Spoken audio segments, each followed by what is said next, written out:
Assalamualaikum warahmatullahi wabarakatuh.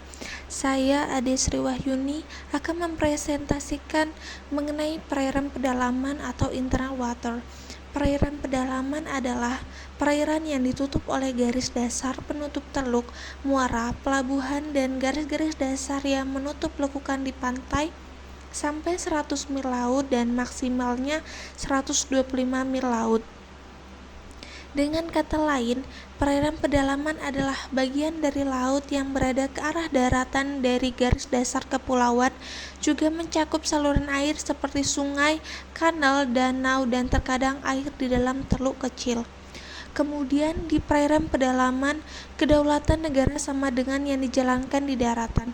Negara pantai membuat undang-undang yang berkaitan dengan perairan pedalamannya, mengatur penggunaan apapun dan menggunakan sumber daya apapun. Dengan tidak adanya perjanjian yang bertentangan, kapal asing tidak memiliki hak lintas di dalam perairan pedalaman, dan kurangnya hak lintas damai ini merupakan perbedaan utama antara perairan pedalaman dan perairan teritorial. Kemudian terdapat status hukum perairan pedalaman, di mana status hukum perairan pedalaman suatu negara pantai ialah di bawah kedaulatan penuh negara pantai. Status hukum perairan pedalaman diatur dalam pasal 2 ayat 1 pada Konvensi Hukum Laut tahun 1982 yang berbunyi, kedaulatan suatu negara pantai selain wilayah daratan dan perairan pedalamannya, dan dalam hal suatu negara kepulauan, perairan kepulauannya, kedaulatan perairan pedalaman adalah milik negara pantai, dan negara pantai dapat menikmati secara penuh kedaulatan dan hukum nasionalnya di perairan pedalaman.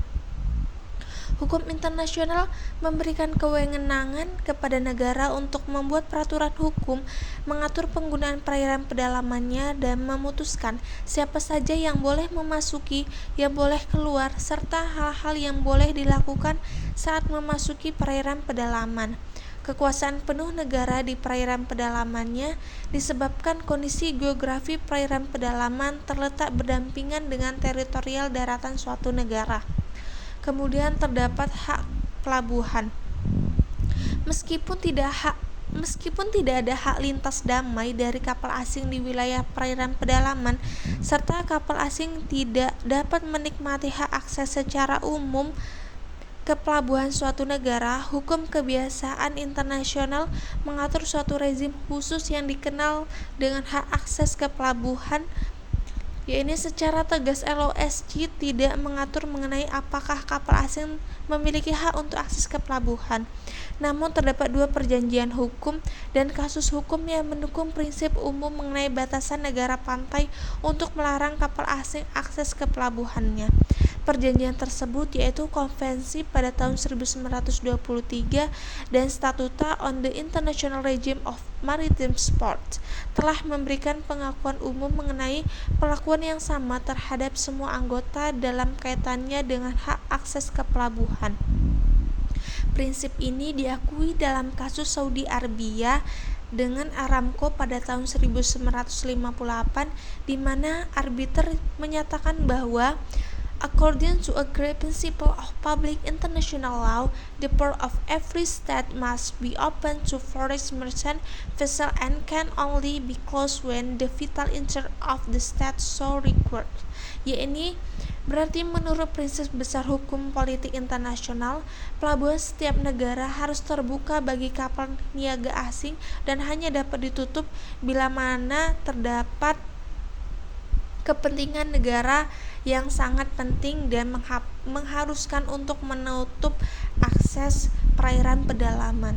Kemudian terdapat yurisdiksi perairan pedalaman, di mana ketika kapal asing memasuki pelabuhan dan perairan pedalamannya suatu negara pantai, maka dapat saja terjadi konflik yurisdiksi antara kapal negara bendera dengan negara pelabuhan atau perairan pedalaman. Masing-masing akan berusaha untuk mengutamakan hukum dan penegakan hukum mereka terhadap kejadian atau peristiwa yang terjadi. Berdasarkan kasus yang dahulu yaitu The Schooner Exchange dengan McVando pada tahun 1812. Dalam kasus ini, bahwa bila kapal asing memasuki pelabuhan negara pantai akan tetap tunduk terhadap kedaulatan dan yurisdiksi negara pelabuhan. Setiap kapal yang memasuki pelabuhan dan perairan pedalaman, maka itu berarti kapal tersebut telah tunduk terhadap kedaulatan negara pantai.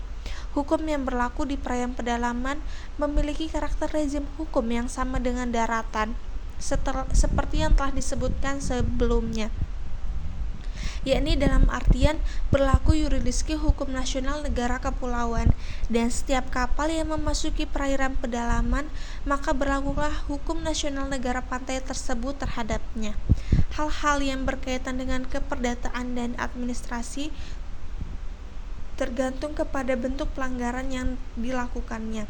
Bila kasus tersebut berkaitan dengan pelaku di kapal, maka akan tetap berlaku hukum di daerah tersebut, dan bila mana negara pantai dimintakan bantuan, maka negara pantai hanya sebatas memberikan bantuan, bukan berarti melakukan penegakan hukum. Penegakan hukum akan tetap dikembalikan kepada negara pantai tersebut.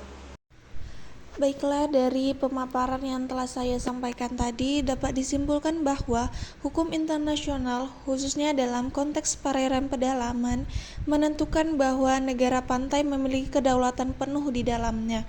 Perjanjian seperti UNCLOS mengatur status dan batasan perairan pedalaman, memberikan negara otoritas untuk mengatur penggunaannya serta mengendalikan akses kapal asing. Meskipun hak lintas damai tidak berlaku di perairan pedalaman, terdapat rezim khusus yang mengakui hak akses ke pelabuhan untuk kapal asing. Hukum internasional juga mengakui prinsip bahwa pelabuhan suatu negara seharusnya terbuka, kecuali jika kepentingan vital negara memerlukan.